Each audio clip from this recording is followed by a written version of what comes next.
After the attack on Pearl Harbor during World War II, upwards of 120,000 Americans with any Japanese ancestry were forcibly removed from their homes in order to report to internment camps. 3 years later, they were allowed to leave, and many of those families settled in Chicago. Jean Mishima was one of those people. She is now president of the Chicago Japanese American Historical Society, and she's here to tell us more about this new exhibit. Good morning. Good morning. Sometimes we understand a period of history better many years later, and exhibits like this can help us with that. What do we understand now that perhaps the country did not understand then? The government put us into forced removal and put us into internment camp because they were afraid of sabotage. It was purely economics. Because Japan, the Japanese farmers had a very strong hold on the fruit and vegetable farming, and by 1940, about 35% of the fruit and vegetable was from the Japanese farmers. Interesting. So what was under this ruse of national security was really economically motivated, or was it out of fear, misguided fear? Well, both. A little bit of both. President Carter formed the Commission of Wartime Relocation and Internment of Civilians in 1980 to investigate. And there was, I think in 7 states, there was hearing held, and one in Chicago was held at the Northeastern Illinois University. And finding was published in the book, Personal Justice Denied.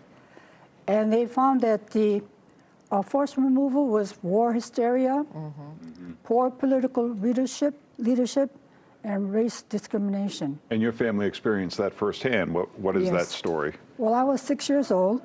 I have memories of the camp, but as a 6-year-old, they're quite different. My mother, like a lot of my friends, they never talked about it to their children. So as an adult, I had to educate myself.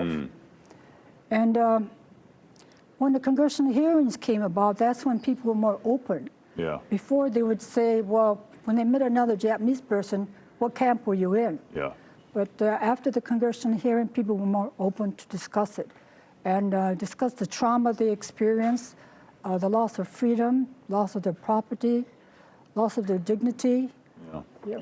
You can't imagine that happening today. It's horrific. So talk about what happened when you came to Chicago. Did your family get any of their property back, or did they start from scratch? They had to start from scratch. They were given $25 and a bus or a train ticket. Wow. And Chicago was supposed to be one of the welcoming cities.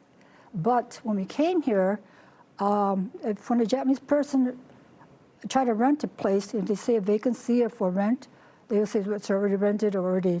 Yeah. And then, yeah. Has America learned that lesson, or do you see examples of this replaying today? Replaying. How so? I don't think we should learn from our past experiences, but as human beings, we don't. Well, I think we need to stand up and, for the, against discrimination and for the effects of marginalized groups or how they're being affected. The inhumane migration policies too,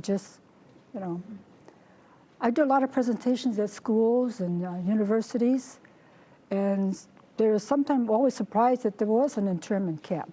Yeah. It wasn't taught. No, it wasn't taught. What does this exhibit feature, and what will people learn here? Talk about this new exhibit. It's resilience. It's talking about the 3rd generation, which I'm in Sansei, how they have endured, their parents have endured and tried to make a new life for themselves.